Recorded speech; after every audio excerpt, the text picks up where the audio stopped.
Good morning, and welcome to today's Candidate Forum featuring candidates for Folsom City Council. My name is Tricia Urhammer, and I'm a member of the League of Women Voters of Sacramento and the moderator of today's forum. This forum is co-sponsored by the League of Women Voters of Sacramento and the Sacramento Metropolitan Cable Television Commission. The forum is being viewed live by an audience here in the Sacramento County Board of Supervisors chambers and by a live cable television audience in their homes. It is also being taped for future rebroadcasts and through Metro Cable Channel 14. The League of Women Voters is a nonpartisan, nonprofit organization of both men and women established to promote political responsibility through informed, active participation in government. The League does not support, oppose, or evaluate political candidates or parties. Although our nonpartisanship policy does not permit endorsement of political candidates or parties, we do, after very careful study, take positions on political issues. The format for today's forum will be as followed. Each of our 7 candidates will make a 1-minute opening statement. Next, the candidates will respond to questions from our expert media panel. And the questions were submitted by the panelists, reviewed by the League of Women Voters, but not reviewed by our candidates. Each candidate will have a 1-minute response to each question, and finally, candidates will have a chance to have a 1-minute closing statement at the conclusion of our forum. Now it is my pleasure to introduce the candidates for Folsom City Council. Folsom City Council has 5 seats, all elected at large. This year's election is for the 3 open seats with 7 candidates. On my far right, Jennifer Lane, Andy Morin, Carrie Howell, and to my left, Sandra Lunsford, Chad Vanderveen, Roger Gaylord, and Steve Miklos. Welcome to today's forum. Sitting on our expert media panel of questionnaires are Dennis Noon and Aragon Idem, both from Gold Country Media. And we welcome you and thank you for your presence here today and your expertise on the issues. Now it is time to start with opening statements. The candidates have drawn numbers to establish the order of these questions. First, we move to the opening statement for Jennifer Lane. My name is Jennifer Lane, and I'm running for Folsom City Council. I graduated from Sacramento State in 1980 and chose Folsom to be my home to do my student teaching. We had 1 stoplight at the time. 27 years later, I retired from teaching 3rd and 4th grade.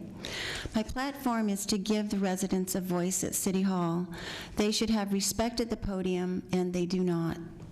Water is a main concern for the residents. Will there be enough water to go around? I think not. Large developments should not be approved until we have a full snowpack in the Sierras and a lake full of water. Lastly, the city corporation yard sits on 16 acres of riverfront property that is public land. We own it, and I propose that we save this land for the residents and make it a park, and then decide what kind of park. The city is looking at this land for high-density housing, and I find this not acceptable. Thank you. Thank you. Andy Morin. Thank you. Good morning, and good morning to everyone viewing from home this morning. My name is Andy Morin. I have the pleasure and privilege of serving on the City Council since 2002. I was born and raised in Ohio, earned a degree in meteorology from Oregon State University.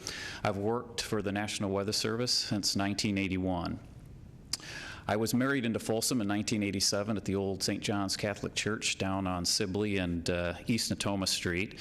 I have owned and operated restaurants with my brother since 1989.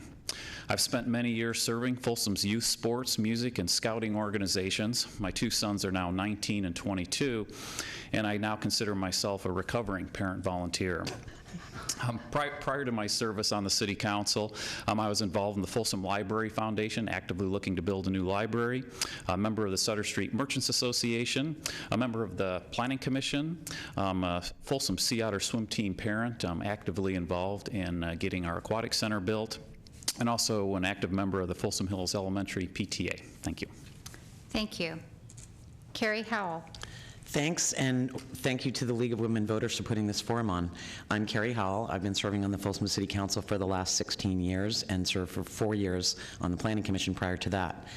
I moved to Folsom in 1984. I have a degree in civil engineering from the University of Massachusetts, and I've been involved in a lot of things since moving to Folsom in '84. But to talk about what's happened in Folsom in the last year, we have yet again ended the financial year with a surplus. We have increased our reserves back up over $6 million. We have saved approximately $600 a year in interest payments by paying down debt and decreased our operating expenses by about $700,000 a year. In the last year, we've added several major employers, including a Volkswagen dealership, VSP's optical lab, Safe Credit Union's corporate headquarters in the space formerly occupied by Waste Management, and Jim Boy's Tacos International headquarters. City of Folsom is currently the 45th safest place in the state of California to live. We have the lowest unemployment in the region, and we're the second best place to raise a family and for those seeking employment. Thank you. Sandra Lunsford. Hi, I'm Sandra Lunsford, candidate for Folsom City Council. I have a homegrown education from Sac State, where I earned my master's degree in public policy and administration. I interned under former Assemblyman Phil Eisenberg and former Nevada County Supervisor Izzy Martin. I earned a BA degree from Sac State as well as a certificate in collaborative governance. I'm a senior environmental consultant with Tech Law and a board member of the California Pioneer Heritage Foundation, a member of the Folsom Historical Society, and I volunteered with the Folsom History Museum for 13 years. My education and experience in the environmental field sets me apart in my ability to balance our delicate natural resources, smart growth, and revenue generation for the city of Folsom.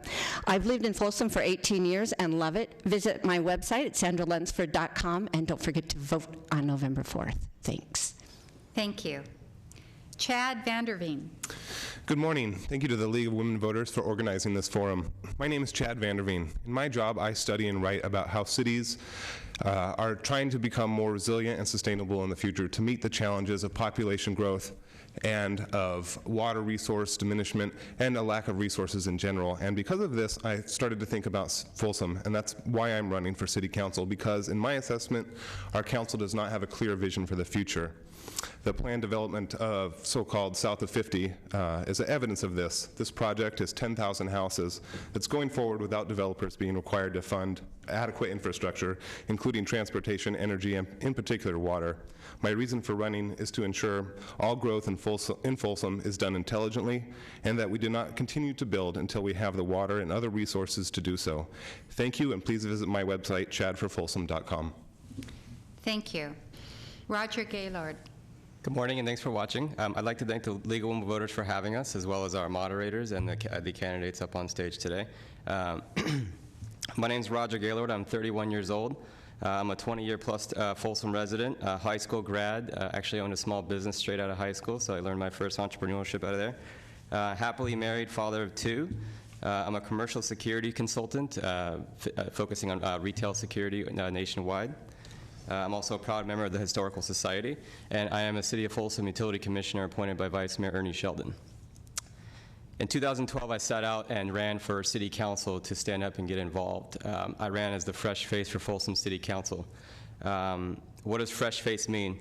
It means an end to politics as usual. It's a fresh, innovative look on the Folsom leadership. My campaign is about putting the health of Folsom first and putting that health of Folsom before chamber and developer agendas to preserve Folsom's historic heritage. Folsom is facing a hardening of the political arteries. And we need more transparency between local governments and residents. Thank you. And Steve Miklos. Good morning. Before I get started, thank you to the, doesn't sound like the mic's on. Is the mic on? Doesn't sound like it. Hit the button right at the base, Steve. Oh, there you go. I thought they were all on and we got started. Anyway, good morning. First, before I get started, thank you again to the League of Women Voters for putting on this forum and giving the opportunity to the community to learn about all the candidates. My name is Steve Miklos, and I've been proud to serve as your mayor, vice mayor, and council member for the past almost 20 years. To some, that's been there too long. To others, leadership, institutional memory counts. I believe that I've shown that over the years, my leadership, my ability to be accessible, open-minded, respond, and collaborate has created the community that we like. You'll hear later this morning some interesting viewpoints on what people think sitting up here about our community. All I'm going to do is share the facts. I'm proud to have been endorsed by the Folsom Firefighter Association, Folsom Police Officers Association, the Folsom Chamber of Commerce, many elected federal, state, and regional leaders, as well as former mayors, city managers, and community leaders. It's an honor and privilege for me to sit on the Folsom City Council, and it's an honor and privilege for me to continue, and I respectfully ask for your vote November 4th. Thank you. Thank you. And now we move to the question and answer portion of today's forum. Dennis, will you please ask the first question to Jennifer Lane? Hi, Jennifer. Good morning. Hi, thank you. My first question today pertains to the historic district. There's been lots of discussion about the benefits. What I'd like to talk about is something that's been coming up recently, residents asking about, has the city done enough to resolve parking problems, crime, noise, and other issues? Clearly, no. In the historic district, we have roughly 30 bars, 30 places that serve alcohol. That's way up from when we the city spent so much money, millions of dollars on the Sutter Street and revitalizing it. So now we've gone from antique shops and smaller shops to bars, and what those people do is they come down to the bars and then they go up into the neighborhood and get lost in the neighborhood, and that's where their cars are parked. So we've been asking for permit parking for quite some time, 20 years roughly. Last year in October, we had a meeting at the Landmark Baptist Church and packed house, and we were promised by Steve Miklos that we would get some form of relief, permit parking, and we have got nothing but an entertainment ordinance, which has not helped us. Thank you. Andy? Thank you. It's always hard to balance ensuring vitality in the historic district there with the concerns of the residents. It's a three-part problem. It's parking, it's special events, and it's traffic. We recently enacted an entertainment ordinance that has severely curtailed and helped the problems with parking down there during just regular business hours with the bars. It's hard to hit a moving target. We've spent millions of dollars building bridges, doing all sorts of things that keep changing the dynamics down there. And we're looking forward to a time period here where there's some stability. And so as we've worked through all these processes, we've come to the conclusion that we've tackled one of these problems significantly. Next on my list is the daily traffic moving through the district. We've got a gridded street network there that kind of unfortunately lends itself to cut through. We're going to work on that next, and then tackle the parking with special events. Thank you. Carrie?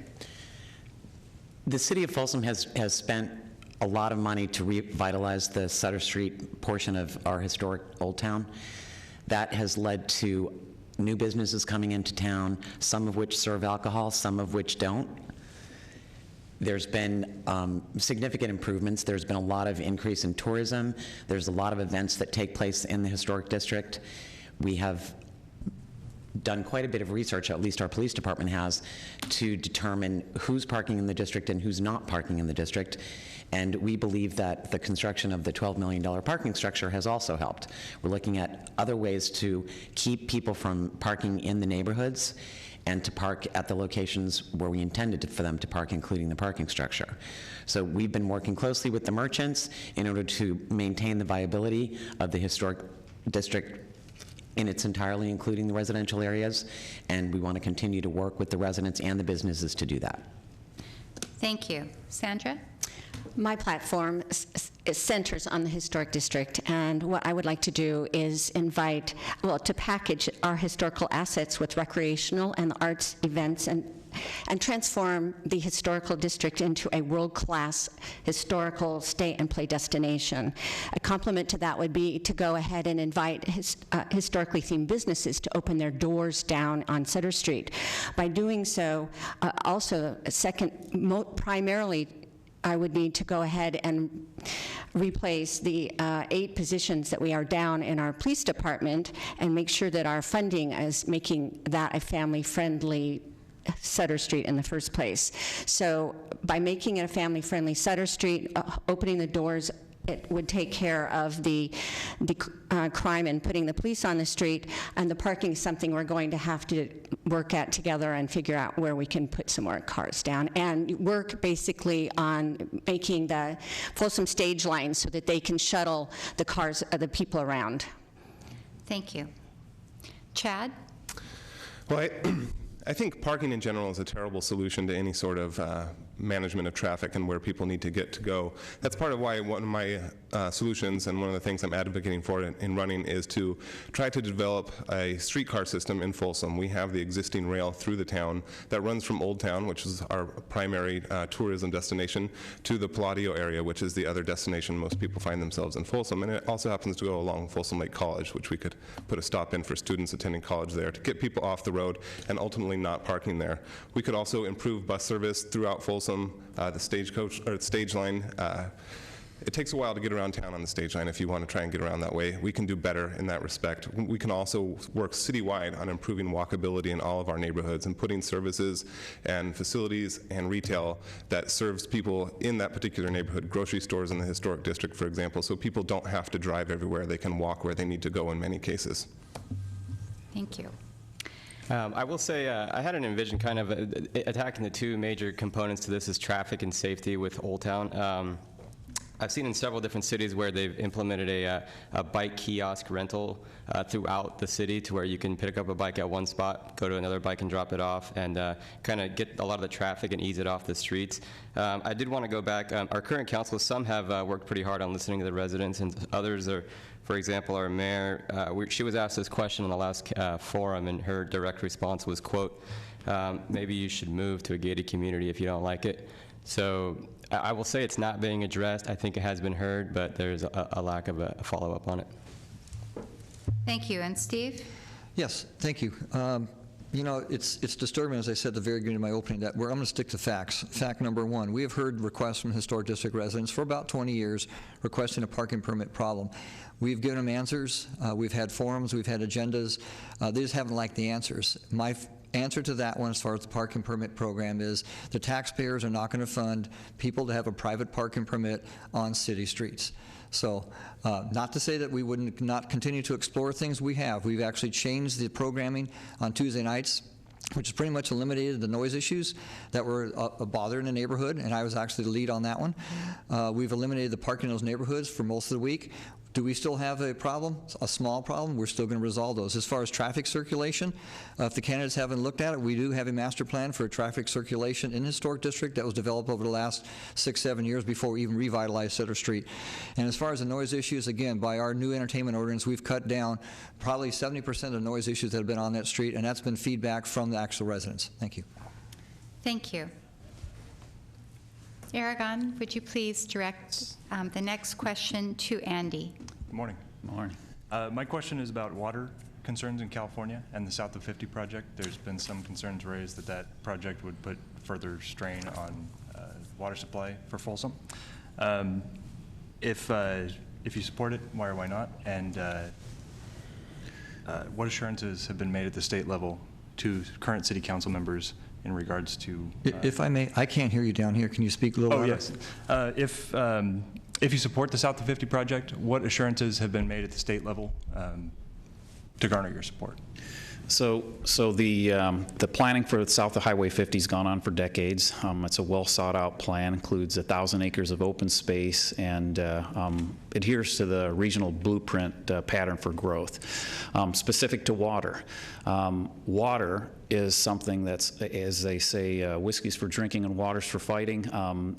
We see that almost on a monthly basis at the city of Folsom. We're constantly defending our water rights.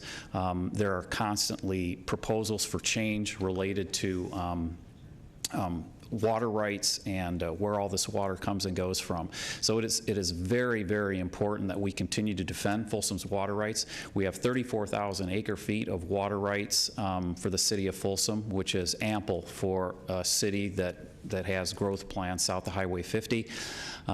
As during drought years, those supplies do get reduced, but still inside of our water rights, easily attainable as far as providing water for the current residents of Folsom and all the future residents of Folsom.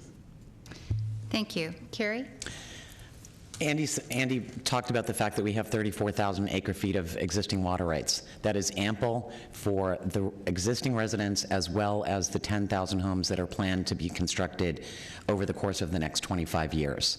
Over the course of the last 6 or 7 years, with the implementation of water meters and other improvements that have been made to the existing infrastructure, water consumption per capita has gone down dramatically in Folsom, despite the fact that there has been ongoing growth. There's a lot of people that think this is a state issue, but at the end of the day, it's partially a state issue because of the representation within the state of California, but it's really at the federal government level. The city of Folsom does not operate Folsom Dam. It's operated by the Bureau of Reclamation.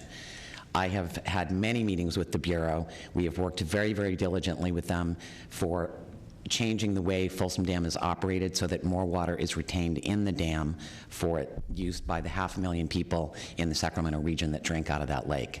At the end of this water season, based on that work, the lake will be 20 feet higher than it was a year ago. So we're working on it, and I look forward to continuing that. Thank you. Sandra? Thank you. Part of my plan is with this historic destination that I'm hoping to create is to develop the benefits of that would be to identify some increased revenue from sales tax as well as hotel tax revenue that would be generated. I would use those incentives to create those taxes to create incentives for water conservation companies as well as sustainable energy companies to come and stay in Folsom, bringing their products and services. That would help us in being able to be water conservation minded in Folsom, because it would develop some options that we would be able to implement in our homes should we decide to do that. South of 50, it would also reduce the necessity, because depending on property tax revenue and development, associated development, so it could slow down that growth until our reservoir became more full. Thank you. Chad? Well, before I get started, I just want to make sure for everybody that's watching that you know what an acre foot is. That's 325,851 gallons of water. And the city is just only now, with the South of 50 project looming, getting to work on fixing the pipes in town, which have been leaking 4,000 acre feet of water every year for the last 10 years, which is over 1 billion gallons of water a year wasted.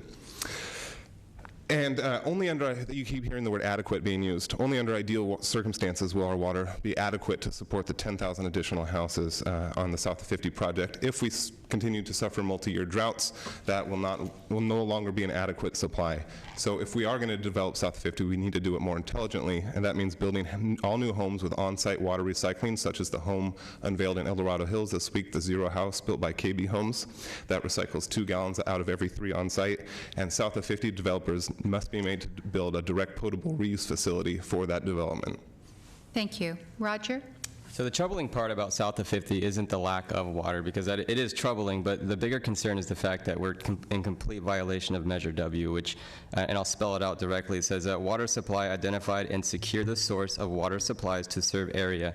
The new water shall not cause a reduction in water supplies designed to serve existing water users north of 50 and shall not be paid for by Folsom residents.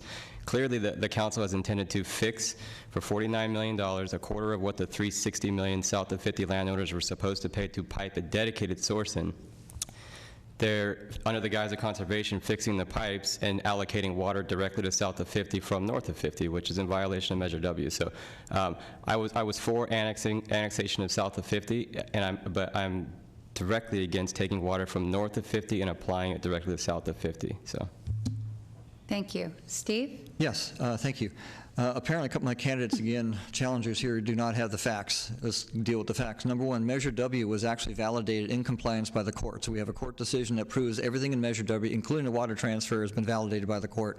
So I think some of my candidates, again, need to kind of look up their historical record. Another candidate made a comment that the developers south of 50 aren't responsible for financing the improvement plans. They are 100% responsible for finance improvement plans, and City Council passed that plan in January of this year that made them responsible, including water conveyance, and whether it be potable water or recycled water. You know, this plan was developed south of 50 by the community over a 10 to 12 year period. It was developed by the community, it was approved by the community, and was validated with Measure W. So any candidate that sits here that wants to change that plan, just again, look at the fact you're going to have to go back to the community and ask to have the charter redone, which is a 75% approval rating. And as far as the water, we've identified water issues from way back when. As a city council member, mayor, April 24, 2000 is when we signed the water reform agreement, which basically spelled out how we would deliver water and how we address the drought, and that's what's in place right now. Thank you. And Jennifer? Great question. I'm sure the audience has been waiting for this question. I am currently on the Planning Commission with the City of Folsom, appointed by Ernie Sheldon. On May 7th, 13 developer agreements came before us to secure their developer agreements. This information was based on 2011 agreement, not 2014. So I told them that I could not approve, my vote would not approve the developer agreements based on no snowpack in the Sierras and very little water in the lake. I think at that time we had about 30-some% water in our lake. So being the only no vote, I firmly believe that we should not be going south of 50 for at least a year until we have full snowpack in the mountains and a full lake. And I asked the developers, when would we bulldoze? Spring to summer 2015. Thank you. I'd like to remind all the candidates to address the camera in front of you. And we will go to the next question. Dennis, please address it to Carrie Howell. Some comments have been made about transparency in city government. Do you think that there's any room for improvement in transparency? And if so, specifically, what would you open up more than is the case now? There's been discussion about transparency all through this campaign, and to be honest, all of the information that you might possibly want to get from the City of Folsom is, most of it's available online. If there's any other additional information that anybody needs to get, myself and my colleagues that currently serve on the council are pretty much out there and very, very easy to find. So it's very, very easy for people to get answers to questions, to get the information directly from the city's website. All of the budgetary information is on there. So I'm not quite sure where this question about transparency is coming from. It's very easy to get the information, and my home phone number's in the book, and if you're the last person on the planet who doesn't have my cell phone, you know, it's 849-6420. Feel free to call me if there's a question or anything that you feel you're not getting a response to, because I don't hear that. The only time I ever hear that question about transparency is during election season. Thank you. Sandra? Transparency. I think what a lot of people are worried about is the responsiveness of the city council, and it appears that, especially running for office, I have been called and spent hours and hours in trying to understand some of the things that the city charter allows the council to do, but it's not readily available for people, the voters, to understand what the city charter is doing and allows the council to do. So what you do is what I have been doing, is look online, but also to try to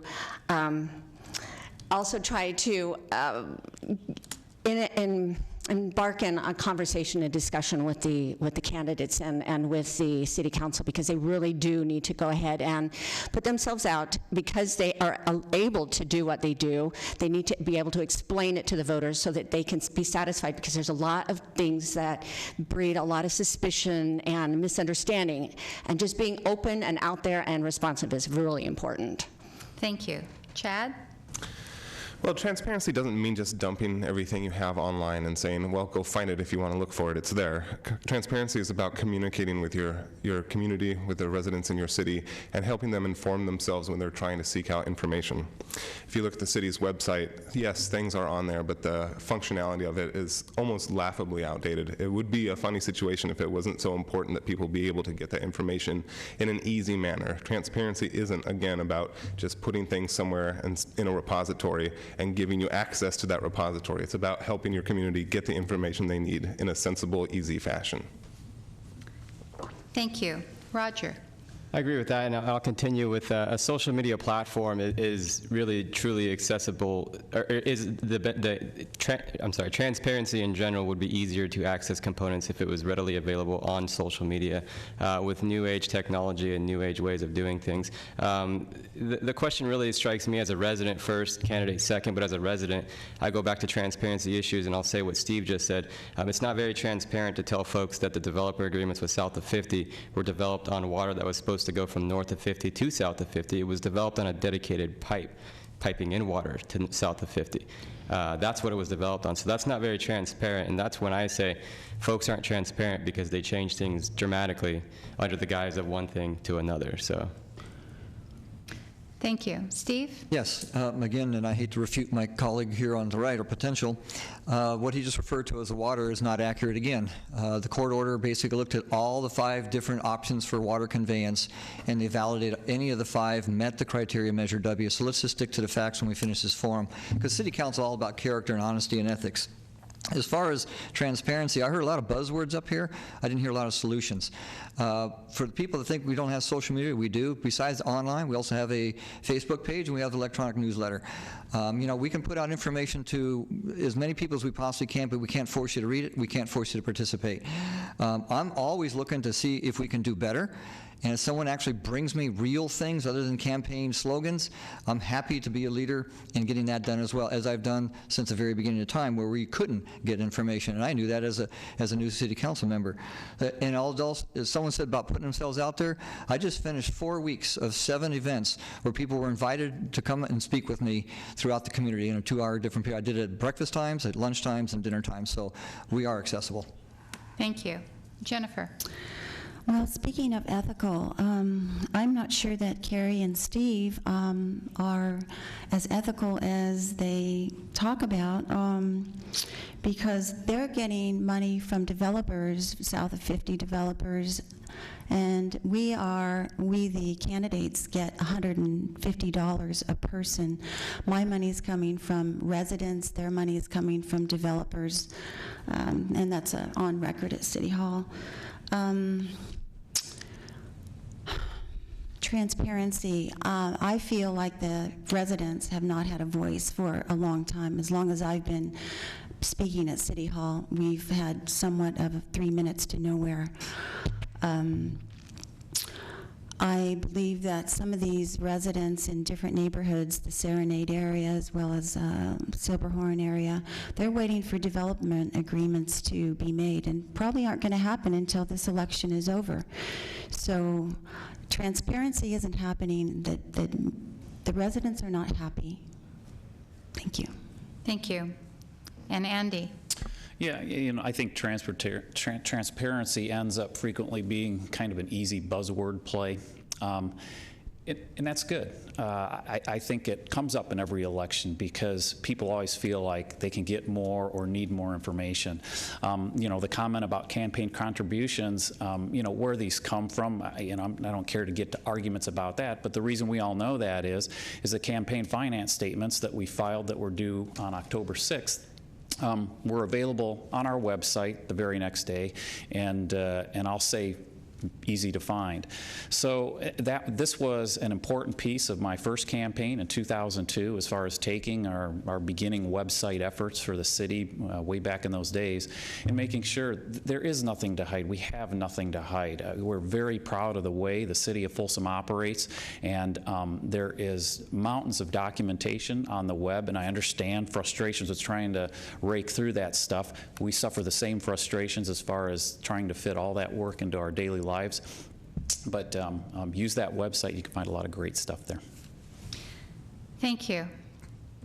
Aragon, we're going to move to the next question. Please address it to Sandra.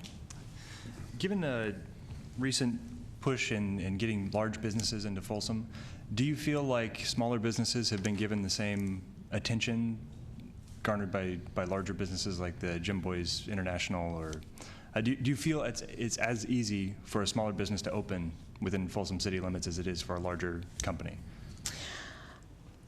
I just was at a last meeting, and people were complaining about how hard it was to get a business license, but I have a small business license for the foundation, and I didn't experience a lot of problems, but I think that there is a possibility, and I've heard that there is a problem sometimes with permitting small businesses. It appears like that was settled, but I think if the small businesses do need to be protected in our area, because if we are to attract businesses into the historic district, we need to make sure that they are protected and that they are able to open up in a timely manner, and that they will be able to be sustained by the city while they're there. It's really important to my plan to make those small businesses protected and available and streamlined to get their business license. Thank you. Chad?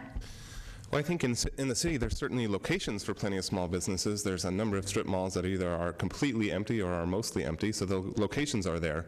But for the process of opening a small business, it's a courageous one for anyone who endeavors to do it, and I think that's something we should always be working to refine and make easier and more accessible to anyone who wants to do that, and we have to work. It's a never-ending process, but we have to continually work on making that better, and I think we should be working on getting more large businesses in town. I think that's where Folsom struggles in some regards, that there's not a lot of career opportunities necessarily in town that you might find in other area cities like Roseville or Sacramento. We do need to work harder on getting technology companies, startups, and innovators coming to work with companies that are here like Intel to start forming a cluster of these technology-savvy companies that create career opportunities for people, not just strip mall jobs. Thank you. Roger? I think there's a lot of angles to this subject, but I think also with the regards to social media, it's not just about clicking a button and saying create a page. It's actually managing and maintaining the social media platform. And with that, you can also develop small business and utilize that tool and function to spread the word for those businesses. I think there needs to be, I think the Chamber of Commerce does a great job, the staff for the Chamber, but I think there needs to be a stronger push by Chamber executives to get out of politics and start supporting small business. That's a push that I would like to see. I speak with several small businesses. One gave me an example. Actually, Lakeland Thelma Printing printed my flyers, and she told me there was a bit of a confusion with printing that didn't go her way, and it went to a company out of El Dorado Hills, so it didn't stay in Folsom. I have a problem with that, and I think we need to work better with that and develop that, and social media is a huge tool to create that, and really spread the word about the small businesses. And another topic on the innovation, basically upgrading Folsom's, I guess you would say, impression on tech-savvy companies to bring them into Folsom would also help with the larger base, too. Thank you. Steve? Yes, I'd like to say I don't discriminate whether it's a small business or a large business, because I think we're easily accessible and friendly to both. We have incentives for large business. We certainly have incentives for small business. I agree with a couple of candidates that we do and would like to attract more of the larger campuses and take advantage of the spinoffs that have been coming out of Intel. Intel's done a great job in providing more opportunities with some of their spinoff companies, just as much as the small businesses in town have actually grew, expanded, or even ended up opening up second locations. So I think that opportunity exists exists all the time. As far as the climate, we have a wonderful climate. You know, as I tell people, when they have trouble opening up their small business or large business, it's usually from their architect or their planner not following the codes and regulations. We're a very simple city. We follow all the state rules, regulations, and codes, so it's not a secret to how to develop or open your business in Folsom. And to that fact, we also have a Folsom Economic Development Corporation that's been around almost 16 years, and our primary purpose is to attract small and large business, and in fact, we opened an entrepreneurial center that attracts people wanting to open new businesses and start and generate in Folsom. Thank you. Jennifer? Thank you. I have to say I agree very much with Roger. I think that the city needs to hire a professional economic development director. We don't have one. The city manager seems to think he can do that job, and with all the vacancies around town, I think that we need a professional director to fill that position. I'm just going to note a little bit of Sutter Street. I know some merchants down on Sutter Street that well, when they unload their goods in front of their store, they've been ticketed by the police. They have nowhere to unload their goods, but the beer trucks are able to use the loading zone, but some of the merchants are not. So I see some unfairness to some of the merchants, at least down on Sutter Street. Thank you. Thank you. Andy? Yeah, it's important for a thriving community to have strong business community, strong schools, and a strong city government. All three of them work very well in Folsom. In the city of Folsom, we don't care whether the business is large or small. It's important to us, very important to us. The Folsom Chamber of Commerce is a consortium of these businesses, both large but mostly small, a lot of them single-person businesses. So they have their advocacy group. I think all of us, and there are a number of small business owners up here on the dais today. It's important, if you're going to sit there and criticize Folsom for not meeting some of these needs, it's important to remember that we have had an enduring amount of very low unemployment, and we have an ideal jobs to housing balance. So it's very hard for me to tolerate criticism in this area when it's something that I feel Folsom has shined for decades. Thank you. And Carrie? I'm going to agree with most of what Andy said. I am also a small business owner, as is Andy, both Andy and Steve. It was very, very easy for me to get through that process of getting my business license when I did that almost 20 years ago. The city of Folsom has nurtured its small businesses. The chamber has been hugely supportive of small business. In any given week, I typically go to 3 ribbon cuttings a week. So to suggest that Folsom's not trying to take care of its small businesses or its large businesses is really not accurate. It's unfortunate that one case was mentioned at a candidates forum earlier this week, but I think that really is an anomaly. There was a time many years ago when it was more difficult to get a business open in Folsom, and the city of Folsom has made dramatic changes to make that easier. And I get probably at least 1 letter a month from somebody congratulating the city and thanking us for how easy the process was made for them to get into that situation and get their small business opened. Thank you. Dennis, we're going to move to the next question. Please address it to Chad. Okay. For this one, I'd like each of you to change hats for a moment, for the incumbents to answer as if you were a challenger, and for the challengers to answer as if you were an incumbent. So the first part of the question is to the challengers: what would be the advantages of continuity, experience, and the long view of somebody having served on the city council over a fresh face or fresh blood, as has been discussed? Sure, experience matters, and you get a lot of experience by being on the council for a decade or more. But there's also other kinds of experience that exist outside of being just on the council.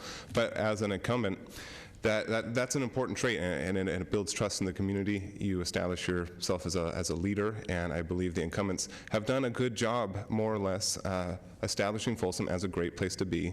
And a reason people want to live there is because it is. It's a beautiful city, great people, and there are opportunities. But I think as an incumbent, I would think more about, okay, we've accomplished these things, now what are we going to do in the future? And I don't think our incumbents have done that. I think they're happy with the status quo, and they do not have a clear vision for what Folsom should be in the years to come. Roger? There are 5 city council members in the city of Folsom. I ran as a resident standing up for what I believe in as the fresh face, and there was one council member who took his hand out and shook it and said, anything you need, let me know. That was Ernie Sheldon. I was a challenger to his seat, and he still reached out and embraced that. And after the election, I felt like I won, but I didn't win with votes. But I learned a lot, and Sheldon reached out and said, hey, I'd like you to be my utility commissioner. So a key trait that tells me that change is needed is embracing the youth of Folsom. And I'm 30 years old, so obviously there's younger, but I want to develop and bridge the age gap and create and mentor new leaders in Folsom. And that's why I feel that these folks should step aside and let innovation take its course and get new blood in the seat. And that's what I would tell anyone challenging me. If I was a 20-year incumbent, I would say, let's develop this person. He's got go-get, he's got initiative, let's get him in. That's what I would do. And Steve, but I think now you interpret it for the Challenger. Challenger. So. If I was a challenger, that's right, I was, 1994. And so the first thing I did was, even before I ran and became a challenger, I learned about the city. I participated in the city in many different levels, whether it be the Rotary Club, the Historical Society of Folsom, youth sports as not only a sponsor, but as a team manager and a team captain, so to speak. I also spent some time actually participating in city council meetings. I was a planning commissioner before I actually ran for city council. So as a challenger, it was important for me to as I say in the past, do your duty, do your role, pay your dues, if you will.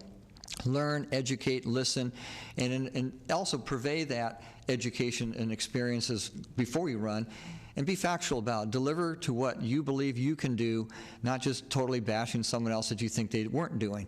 I think that's what's important. I think that's why I've been recognized and elected as many times as I have, is because I stay on the positive high road. I deliver facts. I'm open and accessible. And as a challenger, that's exactly the message I delivered and continue to deliver every single year. Very easy to find. And though Mr. Gaylord did say something about Mr. Sheldon, he reached his hand out to me a number of times. We've had a number of coffees and conversations. So as a challenger, I appreciate that from an incumbent as well. Thank you. Jennifer? Good question.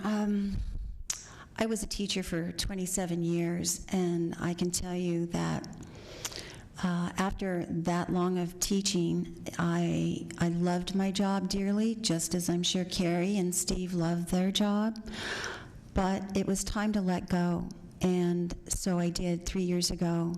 I've been not trained, mentored, I guess it's a better word, mentored by Ernie Sheldon for 3 years for this position. Being on the Planning Commission, I was on the Historic District Commission for 2 years. And once we're on these commissions, we can get stale as well. And so if you elect 3 new people, you're going to have 7 different commissions with 7 different people, and the commissions won't be stale, and the new people will be able to make some change for the better. Thank you. Thank you. Andy? Yeah, interesting question. I think it's always important that as incumbents or challengers, you have a sincere sense of kind of empathy for the role the other is playing. The challengers, and as Steve mentioned, in fact, I ran for school board in 2000, city council in 2002. I did so much in the community before then, I wasn't really looking at city council as something I had to do, but there was an opportunity there. I look at everybody in the community as a challenger because I want to listen to them as if they are a challenger, and because they do. They bring the good ideas to the community and things that we need to hear, and it's not like we're sitting in a room not listening to the community. All of us up here, whether we're incumbents or challengers, we're out there in the midst of the community every single day, and really appreciate listening to everyone out there. Thank you. Carrie? I'll go back a little bit to what Steve was talking about. I've been a 30-year resident of Folsom. When I moved to Folsom, I got involved in the Rotary Club, the Rotary Spouse Organization. I've served on the Library Commission, the Library Foundation with Andy many years ago when we were still trying to build a library. I got involved in service organizations, volunteered where I could, joined the Chamber of Commerce, got to know people. I always had a lot of communication at all of these many organizations that I've been involved in, including my work as an engineer during the day. As a result of that, I was asked to serve on the Planning Commission with 14 years of engineering experience at a time when Folsom was growing pretty rapidly. I learned a lot about development over and above my engineering life. So I believe that I learned a lot. I got involved in the community. I listen to what people tell me, and I act in accordance with the way that I would want my elected officials to act. If I tell people I'm going to do something, I do it. If I give you my opinion, I'm going to stand by it. It's about experience. Thank you very much. Sandra? I'm going to put my hat on as a councilman. I have been in there 20 years or so, and I have a really good knowledge about the loopholes that we have in our system. I know about where to find lots of money. I have lots of buddies, and it's really hard for me to keep an even keel about the pressures that it makes. I have heard so many people try to approach me with their issues that my ears are getting a little bit clogged, and I think that it's time that maybe I give somebody else a chance so that they can step up, and because I've seen people down there working in the trenches, and they're not getting a leg up, and I think it's probably time, if I've been here that long, it's time for me to step aside and let somebody else join in. Thank you. Interesting question. We will go to the last question for today's forum. And Aragon, would you please direct it to Roger? What would you do to encourage events like the Amgen Tour that bring a lot of outside revenue to Folsom? Is there anything you feel that would be done better or could be done on a different level to encourage these sort of events? Yeah, no, great question. I think the Amgen Tour was certainly a big win for Folsom. It was an international win for Folsom. That's one event. I think it goes back to innovation and social media again. How do you get the fundamental idea of everything in Folsom out to outside of Folsom while servicing the internal sides? So, for example, I did kind of a test with a Facebook social media campaign for my campaign for this year, and invested in some marketing and different, I guess you call them boost posts and stuff like that. So I think the whole key is reaching outside demographics and developing a social media platform that truly we don't have today. And that's really where everything's driven right now. It's how much attention can you get on your city, good attention, positive attention to attract these events, and working with business owners as well to sponsor those. Thank you. Steve? Yes, thank you. To attract an international event such as Amgen didn't happen overnight. We spent probably the better part of 10 years working with our Tourism Bureau, which has been in existence for almost 16 years, and actually reached out in all medias. We actually had a trial actually go through the city at one time. We continued to work even harder, and we actually were very happy to actually land the actual time trial races that stayed within the city. It was a huge win. We don't sit back and just, loll on our successes, if you will. We're already looking to see what's the next steps to move forward again on that success. Social media played a huge role in that. In fact, the most recent example is opening the Johnny Cash Trail. It not only hit the social media by us and others, it's been internationally recognized, and we've gotten the feedback from it because of our social media expertise and our social media existence within the city of Folsom. So we'll continue that and more. And as I said to everybody else, I'm always open to newer, better ideas. Let's get them into place, and if we can do a better job, similar to what we've done in the past, let's keep the eyes and ears going, and let's make Folsom even better. Thank you. Jennifer? Well, I know that Amgen was a huge success. I was down there. I would like some of these events moved around town as opposed to always in the historic district. We have to find a way to be compatible with the residents as well as these events. I think planners need to put us in mind, respect the residents that live in the historic district. But I think these events are very worthy for Folsom. I know that people tell me all the time that I'm so lucky to live in such an amazing town. But I think we need to be respectful in all neighborhoods in the city of Folsom. Thank you. Andy? Well, it is certainly easy and a joy to promote Folsom. It has so much to offer.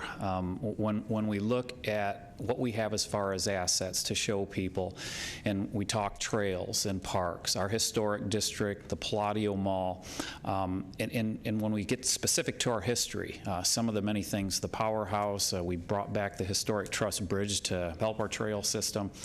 When you gather all these assets up, it's so easy to bring people to promote Folsom that we have to turn a lot down, and we are sensitive to overloading one area of town as opposed to another.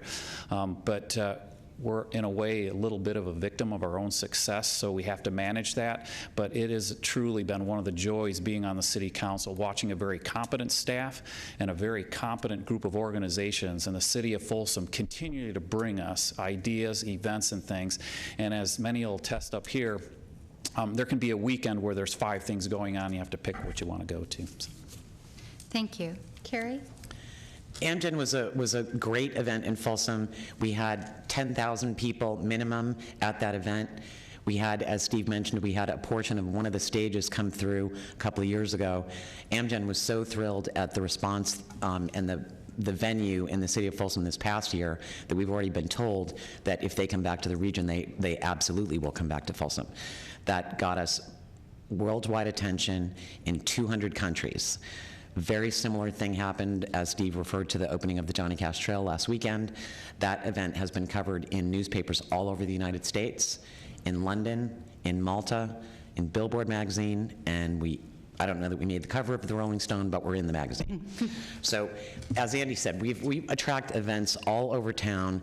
There's several events happening at Palladio next weekend. We have the jewel that is Folsom Lake College in 3 stages, and all of the acts that come there. Folsom is a great place to attract people to, and I presume that we will continue to work as hard as we have up to this point so that remains the case. Thank you. Sandra? Thank you. My plan capitalizes on that. I think if we had the Amgen tour, we could also at the same time go ahead and make opportunities for historic events. And also, in the nighttime, go to the Harris Center.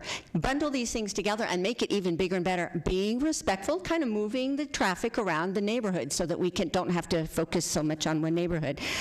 As far as the Johnny Cash Trail, what is really important for all of the fundamental thing, police protection in our city. If we do not increase our police protection with increase the 8 positions and put in the 8 positions and the 3 more that are going to be lost when the grant is out and the couple more that are retiring, we will not be able to provide public safety for all of these events. So it's necessary. The Johnny Cash Trail cost, I believe, the city $270,000. I love the trail. It's going to attract a lot of business and tourism. Where are the police? Thank you. And Chad? Well, Folsom's so rich in history. It's a fantastic place for anyone that lives there just to go down to the old town and visit. And I encourage anyone who does or hasn't been yet to go down to the train museum and meet with Bill Anderson and learn about the train history in Folsom. It's fantastic, and it should serve as a catalyst for a lot of events we could do celebrating our history, the railroads in particular, and the powerhouse, as Councilman Marin mentioned. Both of those are monumental moments in California and the United States history, and we should be celebrating those more often. I'd also like to see future-looking events, things like TED Talks coming to the Harris Center, for example, or film festivals, things like South by Southwest, things that draw in the younger generation that can simultaneously honor our history and look forward to the future. Even things like farm to fork events I think would be really good. I know we're not exactly surrounded by farms in Folsom, but our region is, and we should be helping and doing more to celebrate that we have those rich resources in our backyard. So history and the future, I think we can do a lot if we just be a little more innovative and creative on what we try to bring to town. Thank you. We now move to closing statements. Jennifer Lane. Okay. After spending 27 years nurturing our children in the city of Folsom, I would love to spend more time giving it back to the city that has offered me so much. I believe that the incumbents have been there too long. They do not represent the people's voice. They are the voice for special interests and unlimited development. When people take the time to prepare their 3-minute speech at City Hall, they should be respected with the council's full attention. Shuffling papers, sidebar discussions, working on their computer, checking their watches is unacceptable. Let's bring respect back to the people who come to the city to speak and seem to get nowhere. We need a council that will say no to developers when water is not assured for the current residents of Folsom. I encourage term limits for council members so that we get more turnover of fresh ideas. I'm proud to live in Folsom, and I will work to make changes that will only make it better. Thank you. Andy Moran. Thanks, and my thanks to Sacramento Cable and the League of Women's Voters for helping us bring this to a very wide audience, and to those of you out there watching on the telecast. We have a lot to be proud of in Folsom, and rather than trying to go through the long list of things that I'm proud to have accomplished on my term on the City Council, I'll just be a little more generic and just say that I remain committed to supporting, promoting, and defending the greatness of Folsom. It's been rewarding doing that over the past 12 years. I look forward to doing it another 4 years. The last thing I'll say, and I always like to tell people this, is please stay informed, stay involved, and stay in Folsom. And if you need any more information on myself, just Google Andy Moran Folsom. You'll see all kinds of things on there, pictures, and hopefully nothing very embarrassing. So with that, I'll say thanks again, and it is a true pleasure to serve Folsom in this capacity. Thank you. Thank you. Carrie Howell. I'm proud of the things that the City of Folsom has accomplished in the 16 years that I've been serving on the City Council.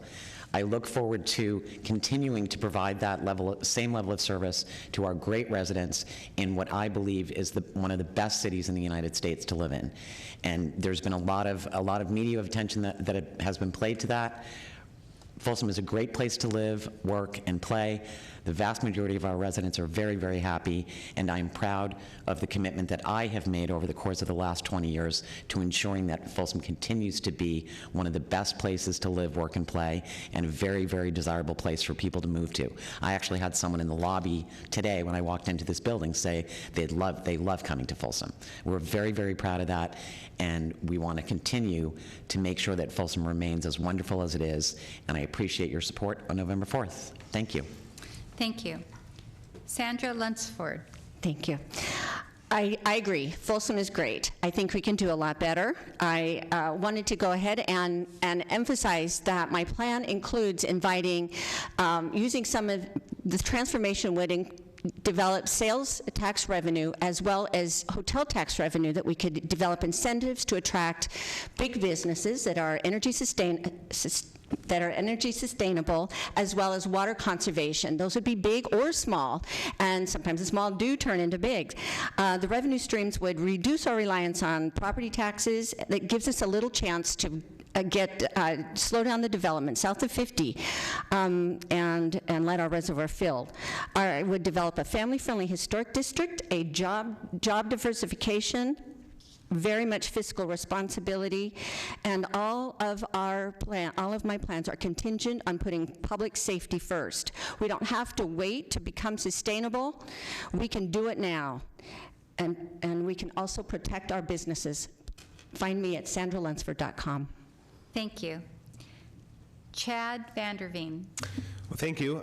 If you elect me your councilman, I will work very hard on establishing better transportation options for Folsom, particularly the streetcar concept, and then working with Sacramento Regional Transit on express light rail service, which is very much needed for commuters, I believe. I also want to lead Folsom to be a smart water and smart energy innovator, drawing companies from around the world to locate here to develop their water and energy technologies. But some people will tell you that we challengers can't win, but we can win. It's as easy as filling in a little bubble on your ballot. A few months ago at our church Lakeside, we were talking about the oikos, which is a Greek word for the 8 people that are closest to you. If you're interested in change in Folsom, if you're tired of the status quo and you don't think the council has a vision for the future, like I believe, then tell your 8 friends, tell your 8 family members to vote for a challenger. I hope you vote for me, Chad Vanderveen. Find me at chadforfolsom.com. I look forward to your vote on November 4th. Thank you. Thank you. Roger Gaylord. Thank you, and I'd like to thank the League of Women Voters, our moderators, and our candidates up here, and most importantly, the Folsom residents. Folsom is a great community and a great city. I feel like our leadership is a bit behind the curve. An example is it only took us 50 years to celebrate what Johnny Cash did for Folsom. So Folsom's a great community because of the 400-plus city employees that make it that way. It's not 20-year politicians. It's not long-term incumbents or political ideologies. Realistically, at the end of the day, my campaign has no bearing on what our current leadership has done or hasn't done. I truly appreciate what they have done, but it is time to step down. It's time to embrace a change. It's time to mentor and develop new leaders in Folsom. I'm ready to take that step, and with your support, I'm ready to become your Folsom City Councilman. On November 4th, I graciously ask for your vote. If you want to learn more about me, you could go to facebook.com, vote Gaylord for Folsom. Thank you. Thank you. And the final word from the candidates today, Steve Miklos. Yes, thank you. You know, my colleagues and I managed Folsom through the Great Recession. Second worst in the nation's history, only second to the Great Depression. That was done by leadership and experience. We balanced our budget every year with no new taxes. We maintained our quality safety and recreational services. And despite what one of my challengers said, we are not short 8 police officers, so I don't want anybody going out this hall or literally watching on TV thinking we have a safety issue in our police department. We've kept our city and our operations, our finance at a level that's second to none. We have a quality of life issue in Folsom that's second to none. That's been validated by many of the state, federal, and regional awards that we've won, and we'll continue that. There are some ideologies that people think that we've been here too long, and certainly they have those ideologies, and I respect that. I don't have that. I think the ballot box determines whether it should be here or not. If you like your city, we do have a good vision, we have a good direction, we've collaborated with the community, then I respectfully ask for your vote on November 4th, and you can learn more information about me on Reelect Steve Miklos 2014. And I thank you for your time, and thank you for the opportunity to serve as your council member. Thank you. On behalf of the League of Women Voters of Sacramento and the Sacramento Metropolitan Cable Television Commission, I thank the candidates who have joined us today and our panelists from Gold Country Media for participating. I would also like to thank all the volunteers here in the chambers who helped make this forum possible. Our forum is designed to impart information to you, the voter, in accordance with our belief that a democratic government depends on the informed and active participation of its citizens. We hope that the insights you've gained today from this forum will aid you as you make your decisions for November 4th. For voter information and rebroadcast times, please visit our Smart Voter website at www.smartvoter.org or the League of Women Voters of Sacramento at www.lwvsacramento.org. Also, for video streaming, visit www.sacmetrocable.tv. The League of Women Voters welcomes both men and women as members and is where hands-on work to safeguard democracy leads truly to civic improvement. Please remember to vote on November 4th. Remember that the polls close at 8 p.m. Thank you.